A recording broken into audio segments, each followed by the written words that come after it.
Hello, and welcome back to my Pluralsight course, GitHub for Windows Developers. I am Brendan Enrick, and in this module, we'll be covering the GitHub website. This will give us the chance to see how to set things up and get started using GitHub. As we start wading into this topic, I'll explain a little bit about what GitHub is. From there, we will move into setting up our accounts and repositories. Yes, this module spends a lot of time on the website. Once we get a good look at how to work with and manage our repositories, I'll discuss organizations and accounts in GitHub. I'll be explaining the differences as we move forward from that point. Since software projects often involve collaboration, we'll be looking at how we can manage and organize teams for our projects using GitHub. Along with that, we'll also be covering permissions on repositories, since that fits in well with the setup that we're doing already. We'll close this module by discussing issues, comments, wikis, pages, and other information available to us on the GitHub website.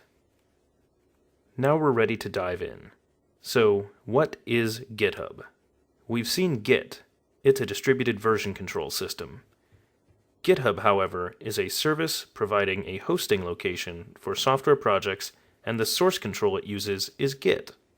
So, as you could have guessed, it's a hub for hosting Git-based projects. In our sketches in the previous module, the central server, the one still used in most distributed setups, is GitHub.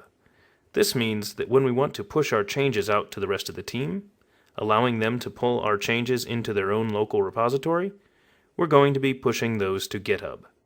As a central location for our projects, GitHub is where we're able to collaborate as a group. Most of our software projects have at least one other person working with us, so it's important to have a place to keep track of things and work together. If you're hosting your Git repository at GitHub, you'll most likely be using GitHub for some of this collaboration as well. For quite a while, GitHub used the slogan, social coding. This all ties into the collaboration I was just mentioning. If you'll recall, Git was created by the open source community. Clearly, that's also the group that adopted it first.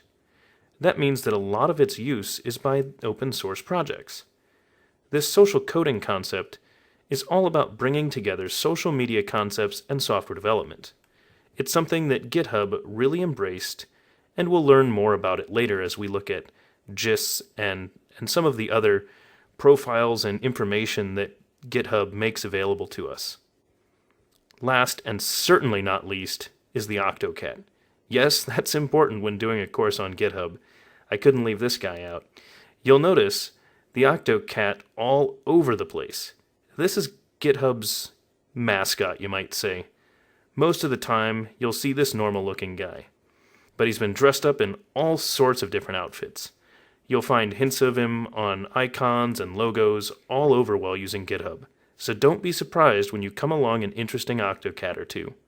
The Octocat can be found in a variety of different looks by checking out the Octodex, and it contains plenty more than you'll probably ever want to see. I'll show you a few of them now. This is GitHub's Octodex. It contains all kinds of interesting Octocats that you can peruse at your leisure. You'll notice quite a few in here.